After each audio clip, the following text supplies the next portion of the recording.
have come to realize that this world, this experience,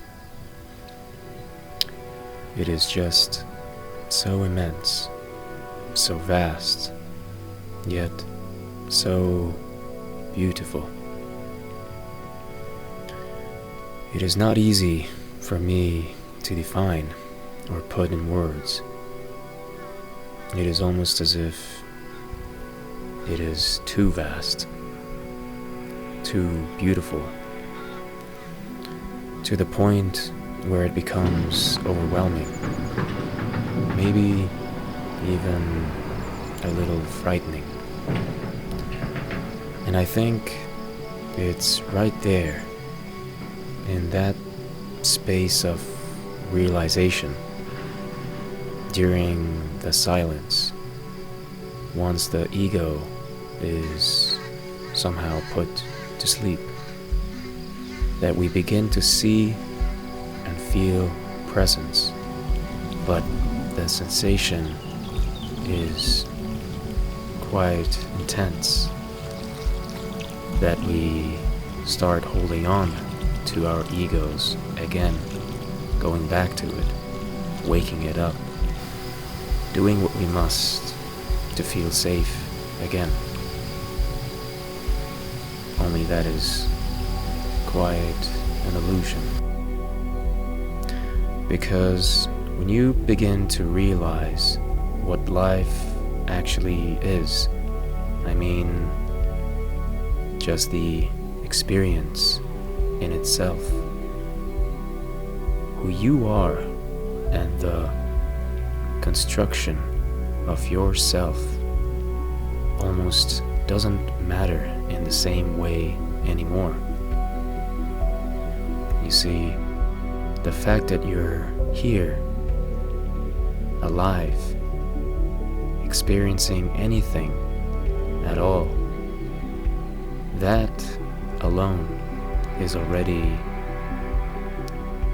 unfathomably beautiful. So much so that you can't really grasp the immensity of this conscious, provoking experience. There is a point where being aware of it all becomes too much of a shock after living in our ego selves for too long, or our whole life. All of a sudden you feel small, or rather you realize how small you've been living, or how small your interpretation of yourself was, of the whole thing, and how it would have been a waste to go on living behind the walls of the construction of your ego, a minuscule outlook, that is. Stepping out of that cell can feel daunting, terrifying even, because you can't fully grasp the immensity of the whole. You can't fully understand it. And what you cannot understand frightens one.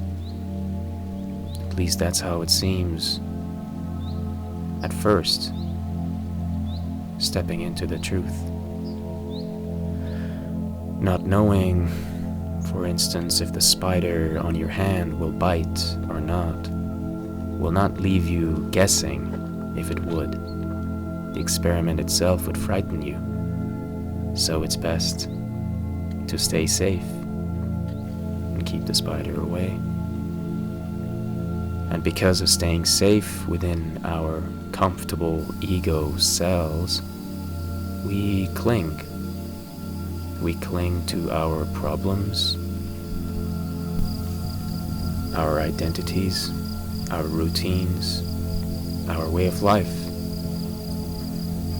the things we've built, or rather the things that were built around us. We cling on to them, we hold on to them, because they're keeping us together. At least that's how it seems, because we've been used to it.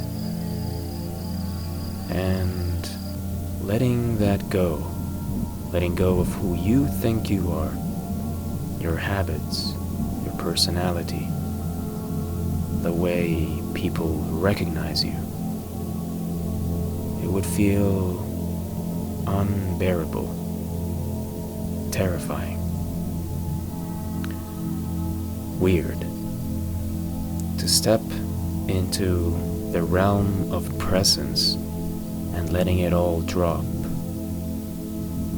The construction of your ego, that is, would feel like losing your sense of what's real, although that is just the result of removing yourself from the world you are comfortably used to. So, naturally, it would feel like a threat to your sanity, only that is your ego disguised as sanity.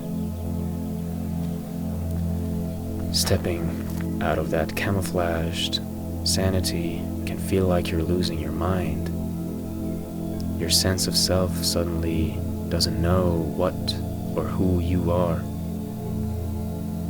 It gets tangled up, per se, in worry of how you're going to be perceived by the community, by your family, and so forth. All of a sudden, it feels like the stage light has been pointed at you, and you realize you've been an actor all along, not knowing how to play your role anymore. You panic and get the urge to throw up, but can't. So you resist, and you go back, grabbing onto whatever feels familiar. To keep that sense of this is me, this is real, this is stable. And by grabbing hold of the familiar, we reduce everything, this huge, overwhelming experience, into something that is comfortable and manageable, something we can understand, something we can share with others, even if that means sharing the struggle or confusion. Whatever it takes, just to feel alike, similar, sane. But once we truly feel presence, a new way of life follows. Once you've seen the light, you cannot unsee it.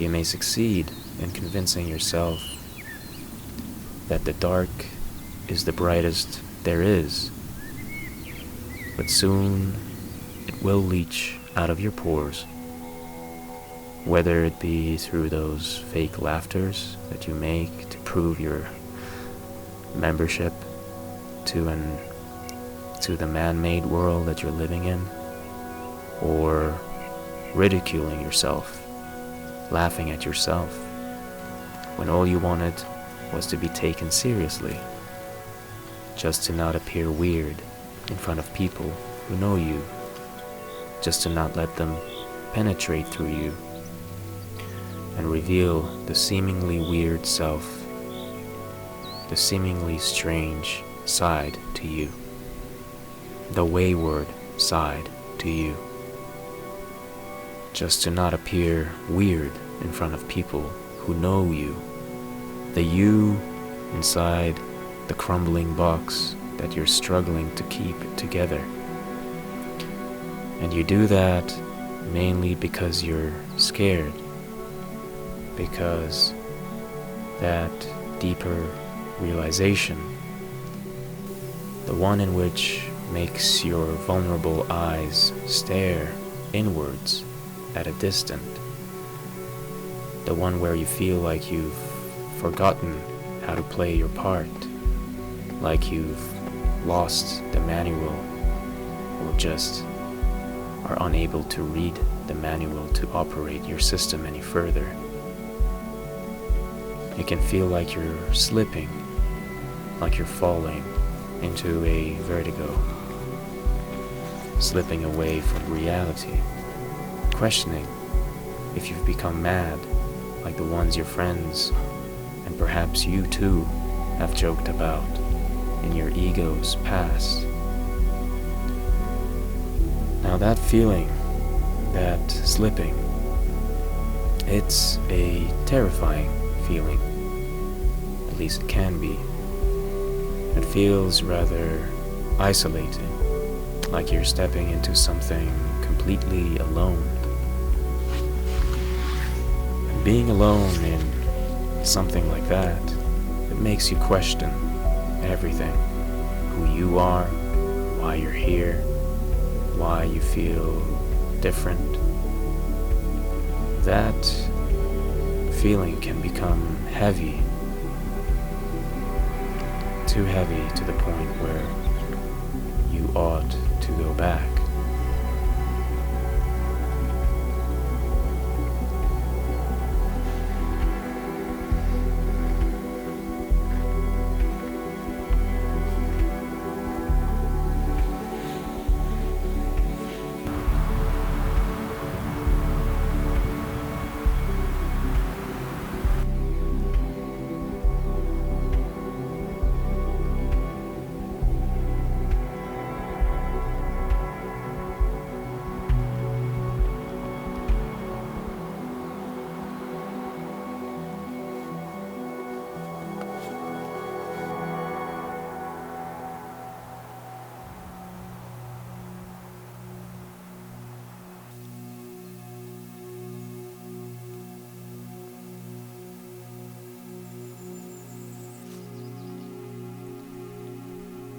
But we often talk about presence, being here, living in the moment. We say it all the time. And yeah, we try to attain it. But usually we keep one hand on something that is familiar. Our habits, identity, patterns, something we can return to. We keep the world that our ego was built in alive and reachable, just in case. But to actually stay in that presence continuously, to experience reality as it is without filtering it through who you think you are, that's something else entirely. That's an intense new sensation. And it does require something. Not exactly courage, at least not in the heroic sense, but perhaps something more like a quiet openness,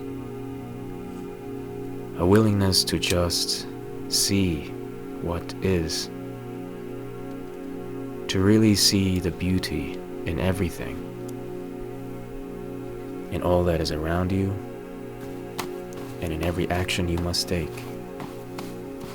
to go on living, to tend to your duties. It's not like a task you stack up on your to-do list, hoping to cross it off, schedule at some future date. That would go against the point of presence. Perhaps it is something more like feeling burnt out from playing your role for far too long, that have led you looking sideways and inwards, made you question your existence, where you're going, what this whole thing is. Perhaps you've lost something or someone. Perhaps you suddenly feel exhausted from the routine, your urge to seek and explore pulled you away from your environment ever so slightly more, the walls of your ego self begin to reveal itself to you. But we're still part of a world with expectations, responsibilities, relationships. We have roles, duties, surrounded by people, family, co-workers, who don't necessarily see things the way we do once we embark on this new path. And that can create tension between awareness and everyday life. But I think it's possible. You can stay grounded. You can stay connected. You can live in this world without losing that sense of presence, without feeling strange or separate. Perhaps we can imagine something like a slack line to which we must maintain a healthy balance between the true world of the universe and the man-made world of the ego. Perhaps there you will find the path. And it is not in the future, but rather here and now. A dose of awareness, graceful attention, and curiosity, whilst performing your duties as a collective member of the human world. We hear people often talk about being awake, though that word, I believe, gets thrown out and around quite a lot. I also think that it is quite misunderstood, because I don't think it is something mystical or some guru type fantasy. I don't think it's distant. It's just clarity, a kind of peace. Being awake doesn't mean you're separate or different, or that you've packed a toothbrush and a piece of cloth and moved to a monastery in the Himalayas. It doesn't mean you don't belong to wherever you are. It just means you start to realize that you were never alone to begin with. Despite what your community might be thinking. Even if it feels like only a few people see it, or none around you, it doesn't make you or anyone isolated. We're all still here, with each other, with the vast universe and beyond, part of the same whole fabric of the universe. Nothing about that separates you. If anything, it connects you more deeply, if you allow it. If you allow yourself to surrender to the deep and beautiful unknowing of this vastness. And you can still live here, within your community, and tending to your garden and your duties. You can still be part of everything, your relationships, your responsibilities, your life. You see, it's not about detaching yourself from your accountabilities of the man-made world, or the responsibilities that come with it, but rather an awareness of the attachment itself, and finding a way to look more clearly at the very actions you take in regards to those responsibilities. The way you dress, food you eat, the words you utter, the patience you give to every little daunting task, or seemingly daunting. That change will perpetuate and transform those responsibilities into a more meaningful sense. By bringing delicate, graceful attention, you make careful and loving adjustments to your life that will reshape or realign your life according to your true way of being. One must first be triggered enough to begin to recognize presence, constantly triggered till it perpetuates into something, again and again. Reminding yourself that you're here, that you've arrived, not somewhere in the future, not somewhere else, but here. And from that, you realize that we're all in this marvelous fabric of the cosmos together. The beauty of living suddenly begins, doesn't end, it begins. A feeling perhaps of a calm, settling life starts to unfold, where creativity disperses and the willingness to live flourishes out of you through gratitude.